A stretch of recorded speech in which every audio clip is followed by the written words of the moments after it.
Hey guys, Kyle the Death Knight of Anime here, bringing my review for My Hero Academia Chapter 142 review. And to start off with, I guess it's only fair to say that, of course, as we know that this, I'm not sure if this is for everywhere in the world, but in this chapter's case, it actually came out a little late. I assume that there was something go, that was going on over there in Japan, but it's a day late, but whatever, I can forgive. Because honestly, if it was because of a holiday and they were taking a day off, like I completely understand. Because these manga artists, they definitely need both the time, and they need time off every once in a while. But yeah, let's get to the review.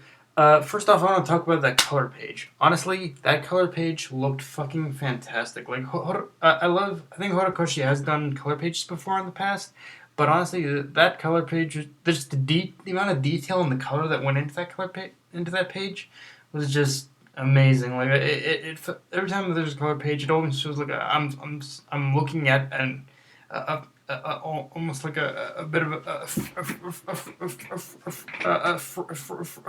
frame from the anime. But yeah. Um, but as for the content of that one page itself, the whole Tamaki fainting thing, I'm not gonna lie, that reminded me of the whole of that reminded me of early Naruto when I think it was Neji who was facing off against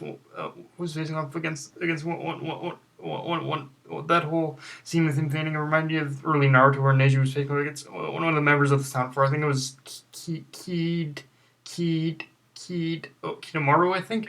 But yeah, it was that whole page of him just of him fainting and wondering if the others are still alive or made it out, or made it to pretty much their to made it to had completed their goal or not. Yeah, it reminded me a lot of Naruto. Although in the case of Tamaki, I'd say it's a little more funny because as from of course what we've seen Tamaki's personality, he's a very laid back person, and he just doesn't. And sometimes he just doesn't. He has the mentality of whatever kind of thing. So yeah, but it reminded me of early Naruto, Neji versus the Sound Four, but it was also a very nice scene in terms of like it was also very funny considering what we know of Tamaki and whatnot. Um, but also, one major thing we learned in this episode, in this chapter actually, is we learn the weakness of the possible weakness, but I'd say it's a very good possible weakness of the weakness of the quirk of the person who of the villain who can assimilate into objects. And the whole theory Eraserhead had is that he can only control areas that are near his body. So, like for instance, in essence, what it means is he can only control. In essence, what I'm assuming, from what we can assume it means, is that he can only assimilate and control the areas in a single room, honestly, which would make total sense as to why the rescue team hasn't really come up. Which in a way it makes total sense because, like I said, the rescue team hasn't come across any form of any form of any form of resistance at this point from him. So and of course, as we know, he's back there dealing with the he was back there dealing with the cops, as they said. So yeah, it's interesting how he, like, the thing about his quirk, honestly, is that it Horikoshi has a way of writing out his quirks where in some essences it looks weak on the surface, but doesn't mean it's not strong in others. Because while I will admit his quirk, it does seem to lack the capability of surviving in a full on encounter of this fight encounter kind of thing. I think that type of quirk is best used for espionage and assassination purposes, because if you think about it, if you can control the areas in a single room, it would be perfect in the sense of being able to able to wipe out a certain target, or targets, I guess, if there's more than one. But yeah, it is definitely a quirk that I think that's best used for espionage and espionage, spying and assassination, and it was even proven and that fact was actually even proven when you first see where he is, which is that he was keeping an eye on the battle between on the battle between on the battle between those three villains and Tamaki. And and actually, one thing about this episode is, I guess, my whole answer about where of what happened to erase your head is was confirmed. Apparently, from what I guess from what I learned in this one is that he did help Tamaki briefly, but then he left on ahead with the others. So yeah, that whole mystery, I guess, was wrapped up and solved, honestly.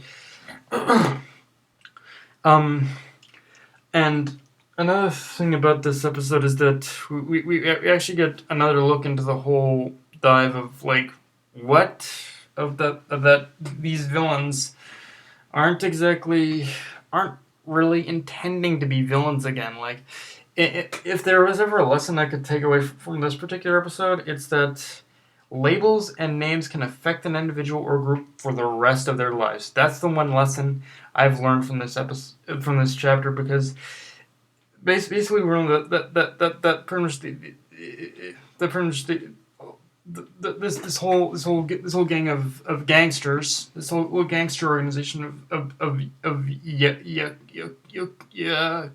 Yakuza are all desperate to survive because of basically in the past the whole organization the every organization that fell on the name of the Yakuza. They were all pretty much back then. They weren't even considered villains; they were just considered businessmen. And yes, the Yakuza are kind of still technically considered a criminal organization, but it wasn't until the Hero Society labeled them as villains that they started to encounter problems. And that old man who we see who was laying in bed sickly, he was the key pillar in this group that actually helped all these other gangsters to survive.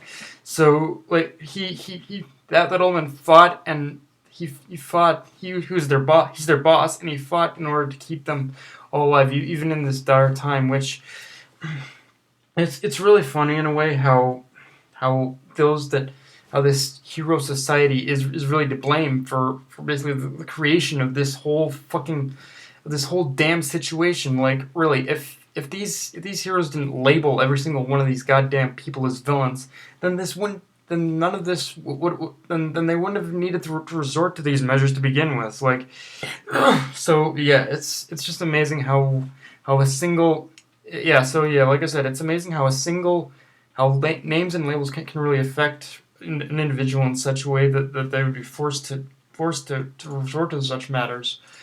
Um, and it's and then we move on to the battle of the fat hero and after that whole thing and then another thing in this chapter is we get look at the two-way battle between the fat hero and Kirishima in this one, or Red Riot is his name. Red Riot, I guess, is his hero's name. And the title of this chapter pretty much had sums up that whole battle perfectly. Shield and shield and sword, because in this in that battle, one of them comments how basically both the fat hero and the quirk of the fat hero and Kirishima, both of them have defensive quirks, but but by the end of the chapter, he also commented, "I'm sorry, maybe this young man's quirk isn't necessarily a defense after all." But the thing about it is that Kirishima's quirk, it's both a shield and a sword, because his body can, from what we've learned of Kirishima's whole, from what we learned of Kirishima's whole, from what we learned of Kirishima's the power of Kirishima's quirk up to this point is that he's mastered it in such his current mastery is in such a way where it's both it's both a defense and a weapon to him. Like he's both a shield and a sword at the exact same time, and on top it off with the fact that he's basically his hardening ability is making him immune to the work suppressant drug. Kirishima is turning into a fucking badass at this point. Like, yeah. Kirishima is totally making it onto my like right now. I've Kirishima and a lot of these heroes from the Class 1A course have kind of just been in the background for me. They've just been kind of there. But Kirishima is definitely one of those outside of Bakugo and Izuku who are making waves, and he's becoming one of my top five favorite heroes right now, I guess you could say, or hero course students and whatnot. But yeah, guys, this whole chapter, and I mean, anything else anything else I would have to say, honestly, that there were maybe moments here and there. There was few and far between where the artwork did seem a little sloppy every now. It was sloppy, but like I said, it was few and far between, and it rarely ever happened. It was rarely there though. But yeah, guys, that's pretty much my review of Hero Academia chapter 142. Again, an awesome chapter, and definitely more spotlight on Kirishima and just this little gang of gangsters in general. But yeah, guys, that's my review. Enjoyed the video. Like, comment, subscribe, or follow me on Twitter and Facebook. Death Knight of NA, signing off. Later, guys.